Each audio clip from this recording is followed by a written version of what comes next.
Hello, welcome back. In the last classes on picture theory of meaning, we have seen some features of picture, that it is determinate as well as experimental, and we have also seen the sense and reference of a picture. In today's class, it's the most important about picture theory of meaning. We'll be studying about the structure and form of a picture. Now, we have seen that according to picture theory, it's a referential theory, and each and every element of a picture corresponds to objects in reality in the world. And they are related in certain way. The elements of the picture is related in certain way in which the objects in the world are related.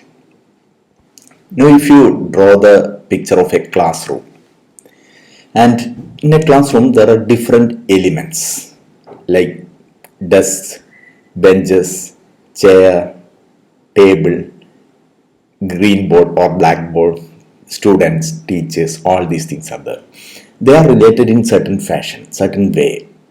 And that way they are related makes the picture a specific picture of that classroom. In another classroom, the things may be related in some other fashion. So there is a way in which things or elements of a picture are related. And it is in the same way that the objects in the world, for example classroom, are related. If they are related in the same way in picture as well as in the world, then only the picture becomes the picture of that reality or world. Means, for a picture to be a picture of classroom, then each and every element in the picture of classroom must represent, must correlate, and their relationship, how they are related in picture, must be related in the same way in classroom also. So, elements in a picture is related in a determinate way. That relation is determinate, and it's that determinate way that makes this picture the picture of this classroom. And this specific way in which elements are related is known as the structure of the picture.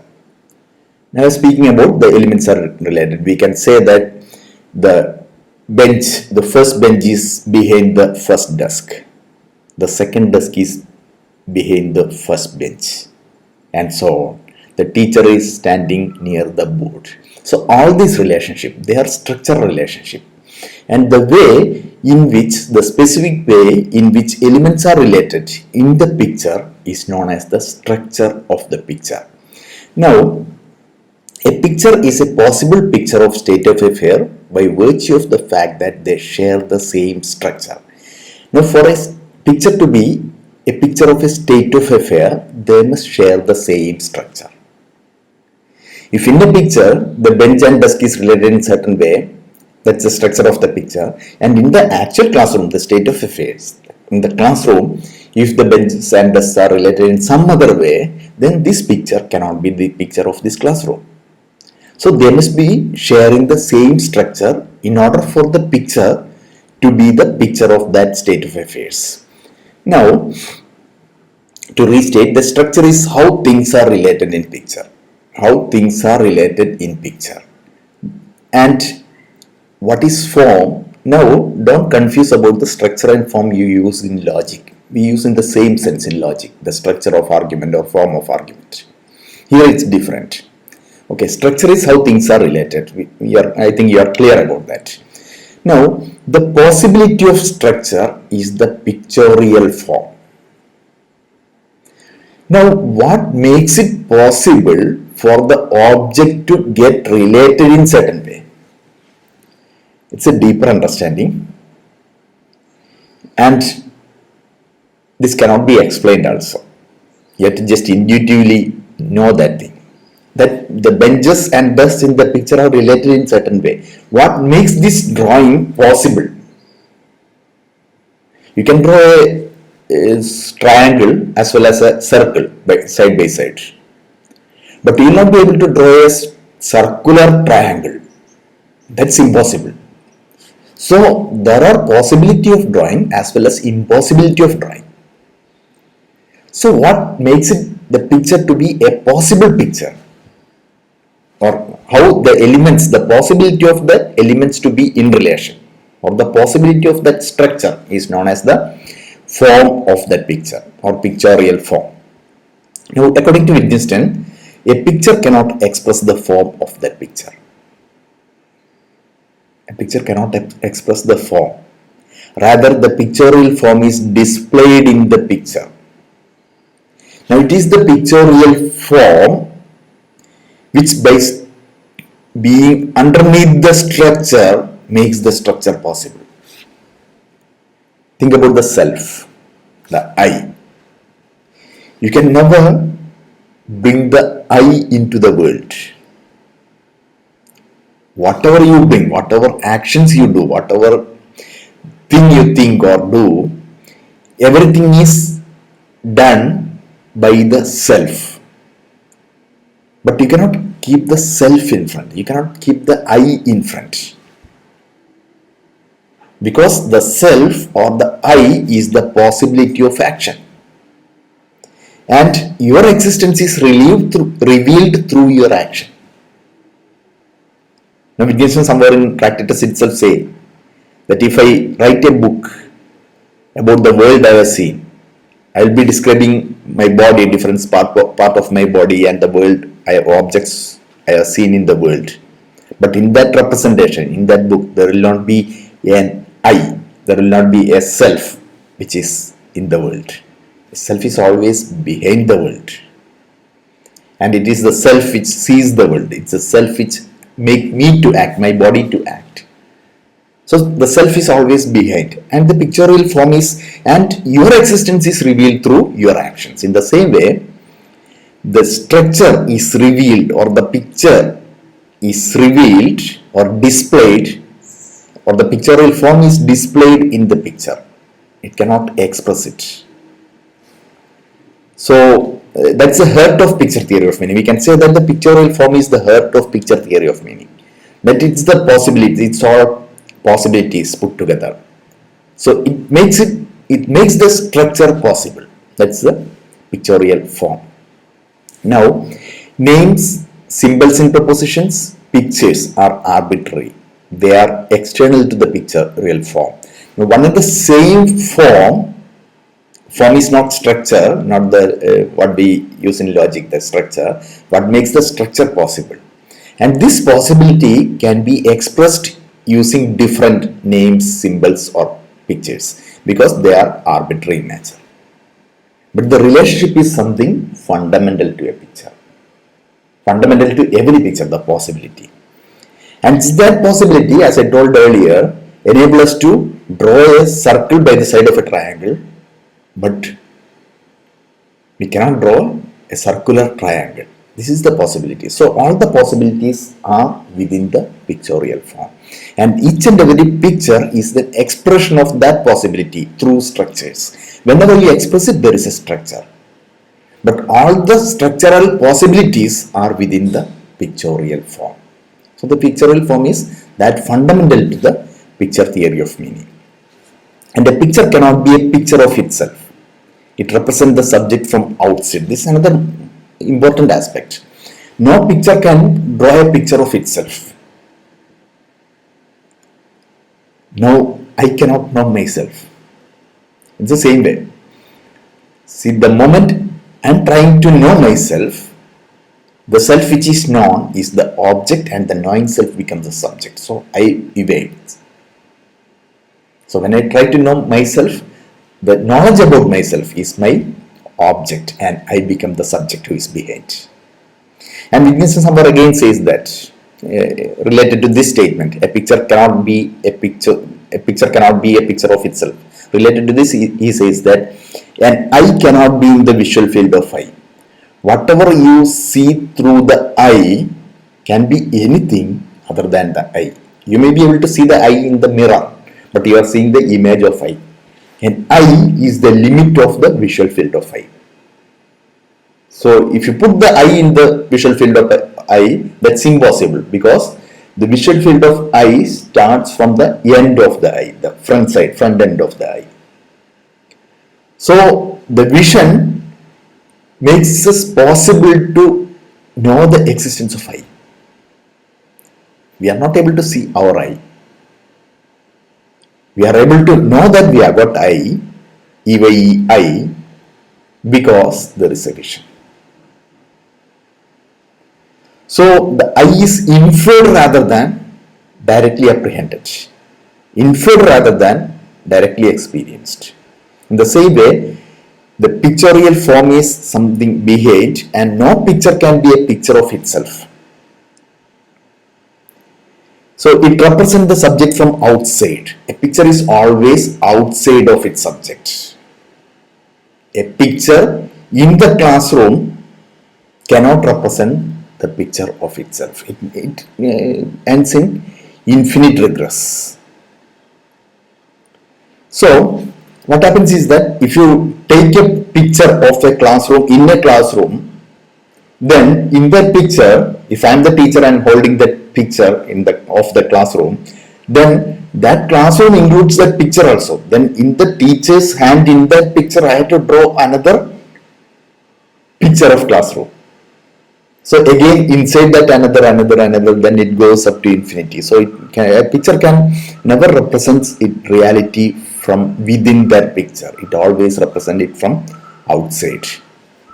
And this representation may be correct or incorrect. And this makes it possible to represent it correctly or incorrectly. That's another thing. Because since the picture is outside the reality, the picture can represent the reality either correctly or incorrectly. If it's a part of reality, then only one possibility can be there, either correct or incorrect, which must be true for all pictures. But the picture is a reality which is external to the reality that it represents. So since the picture is external to the reality that it represents, the picture can represent the reality correctly or incorrectly. And the pictorial form makes it possible for a picture to contain possibilities of representation. All these possibilities are contained, the correct or incorrect representation, the true picture of reality or the false picture of reality. All these possibilities are contained in the pictorial form of that picture. And P is a picture of S. P stands for picture and S stands for state of affairs. P is a picture of S by virtue of their sharing the same logical form. Now P can be a picture of a situation S or state of affair S only if they can have the same logical form. Not only structure, the possibility of structure is logical form. So if we go one step deeper, a picture can be a picture of a state of affair only if they share one and the same possibilities of expression. That's one and the same logical form, and hence one and the same situation can be pictured using different methods. Because of this possibility of representation through logical form, one and the same picture can be pictured using different methods. A battle can be pictured using drawing or musical notes. The musical note has got a different existence than the drawing, but a musical note, as in the case of a movie, can just make a picture of, you can create a thought. Again, picture is a thought. Okay, logical thought is picture. Okay, so it can create a thought of the war, or it can make an experience of a war using musical note. That's possible because the combination of the musical note has got the form or possibility of being expressed in a structure which can depict a war. And that's about the picture theory of meaning or the pictorial form and its. So the major aspect is that what we see the relationship, the way in which elements are arranged in picture, that's known as the structure of picture. And what makes it possible by being behind that, by being fundamental to that, is the pictorial form, which is the heart of picture theory. And the pictorial form is full of possibilities of representation. Okay, now conclusion. This conclusion is for the whole of picture theory, not about the structure and form.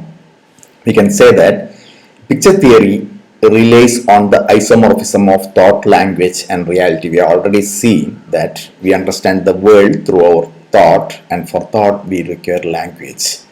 And picture theory relies on that representation of reality in language, or representation of reality in thought and language. So that's because of the isomorphism of thought, language, and reality. It's a form of representational theory of meaning. We have again seen that what is existing in the world is represented in the picture. So the picture becomes the representation or a picture of reality by means of representing it.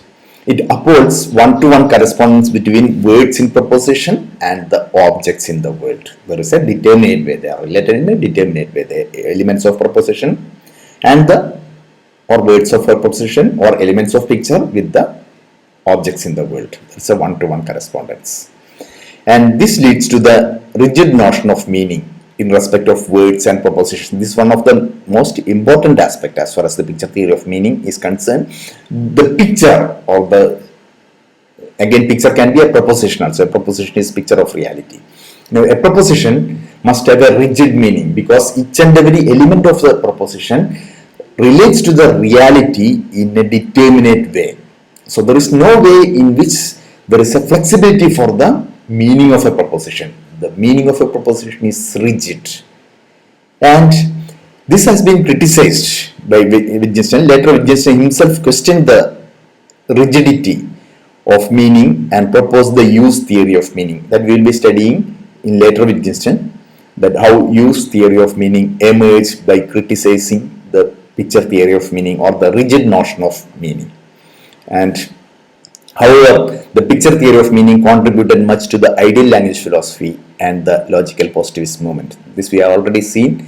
Even though there is a rigidity, there is one logic. Wittgenstein says that the philosophical problems arises due to the incorrect use of language, or when the logic of language is misunderstood. So the problem arises when the logic of language is misunderstood. And as far as the early philosophy is concerned, or as far as the Tractatus is concerned, there is only one logic for language. And if this logic is misunderstood, then you end up in one or the other problem. Now the task of the early philosophy or Tractatus is to find out this rigid logic, this one and only one logic. And that was accepted by logical positivists, and they took the Tractatus as the Bible of logical positivism. But it contributed, even though there are limitations which we are going to study in the later philosophy, it contributed much to the ideal language philosophy, the development of ideal language. And that's all about picture theory of meaning. In the next class, we will be looking into the relationship between language and world. Till then, bye. Thank you.